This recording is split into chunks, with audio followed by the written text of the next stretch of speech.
Allez, salut les pêcheurs, j'espère que vous allez bien. Alors, comme promis dans l'une de mes vidéos précédentes, je vais vous montrer comment j'ai réalisé et de quelle façon je mets en place mon système de clochettes détachables. Cette vidéo, c'était pourquoi et comment j'aborde la pêche d'obstacles en Loire. Je vous ai mis le lien dans le descriptif de la vidéo. Alors, je vais utiliser ce système quand je pêche proche des obstacles en Loire, en substitution ou en complément de mes détecteurs, pour deux raisons. La première, c'est que ça va me permettre d'être renseigné du moindre signe d'activité qui pourrait se produire sur mon montage. La seconde, c'est que lorsqu'un poisson va se piquer, je pourrais être alerté de la touche avant même qu'il ne fasse son départ.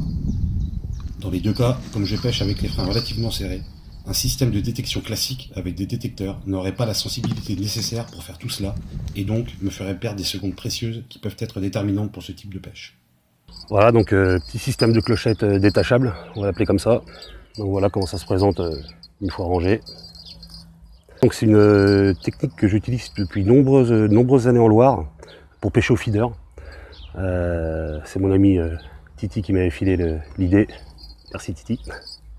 Voilà, donc c'est hyper bien parce que du coup ça permet d'avoir la détection à la clochette, mais de ne pas avoir la clochette qui reste sur la canne pendant le combat. Parce que moi j'ai horreur de ça, combattre un poisson avec une clochette, je trouve ça hyper désagréable. Et en plus, la plupart du temps on finit dans l'eau, donc clairement c'est pas top. Il y a ce petit système là qui est vraiment génial. Alors je vous montre de quoi il se compose. Une sardine.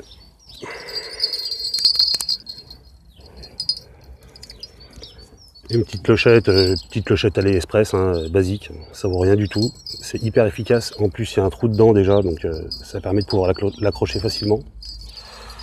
Ça c'est une petite pince que j'ai trouvée dans un magasin de bricolage, hein, on en trouve à peu près partout, qui sert assez fort quand même. Après une longueur de fil en 25 centièmes, pas plus gros, je vous expliquerai après pourquoi. Voilà, là j'ai mis une bille avec 3 stops bouchons là, histoire qu'il y ait quand même une certaine résistance.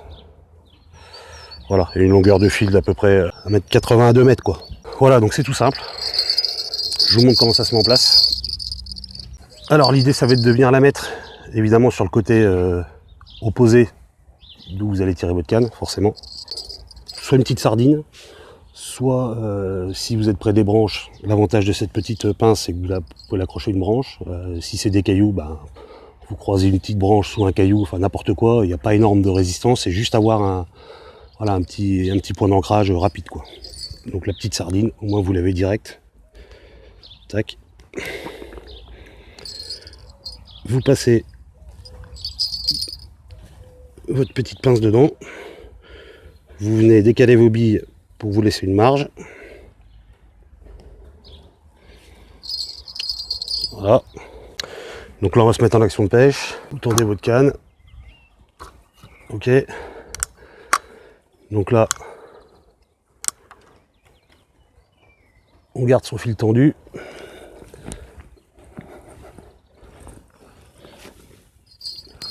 On vient passer sa clochette, enfin mettre sa clochette. Il n'y a pas besoin de la mettre tout au bout, hein. Vous allez voir, ça détecte vraiment bien quoi. Voilà.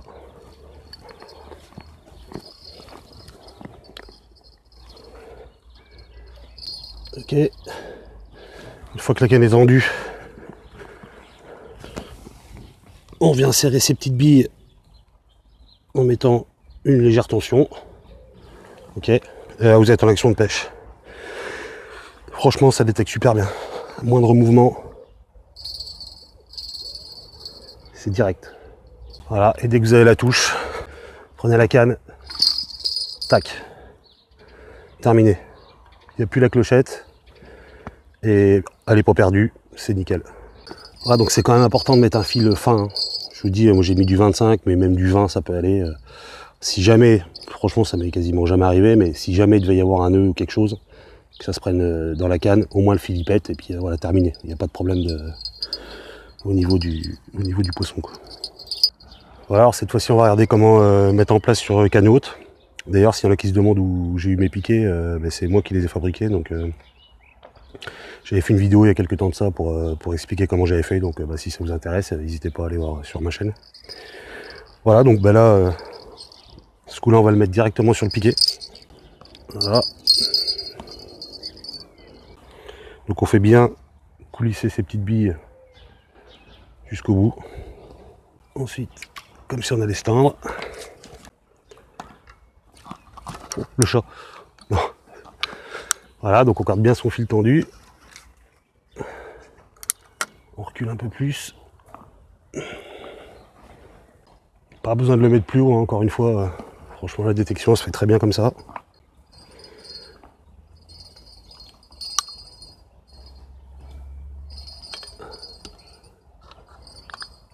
Voilà. Donc là, ça dérange pas pour se tendre, hein, franchement. Faut bien garder tendu du début à la fin. On va faire coulisser ces petites billes, histoire de faire une tension assez correcte. Voilà. Donc là, ça détecte impeccable. Et voilà, et quand il y a le départ, prends la canne, tac. Et la clochette se détache, c'est nickel. Allez, je vais oublier, quand vous êtes tendu, j'avais mis une petite bille au bout là, puis un petit élastique, comme ça, l'excédent du fil, tac. Vous le mettez dedans, ça va éviter qu'avec le vent, il vienne éventuellement s'entourer autour de la canne, comme ça au moins, il est propre. Et pour le rangement et éviter l'emmêlage, je mets ça sur une palette destinée à ranger les lignes à canne à coups. Voilà, j'espère que cette vidéo pourra vous aider. Comme je disais au début, ce dispositif a principalement un intérêt pour la pêche d'obstacles, ou éventuellement sur une canne feeder. C'est simple, rapide et pas cher à fabriquer, et ça a une efficacité redoutable pour savoir ce qui se passe sur son fion. Sur ce, je vous dis à bientôt les pêcheurs, bonne déroule, et merci une fois de plus à ceux qui me suivent. Ciao.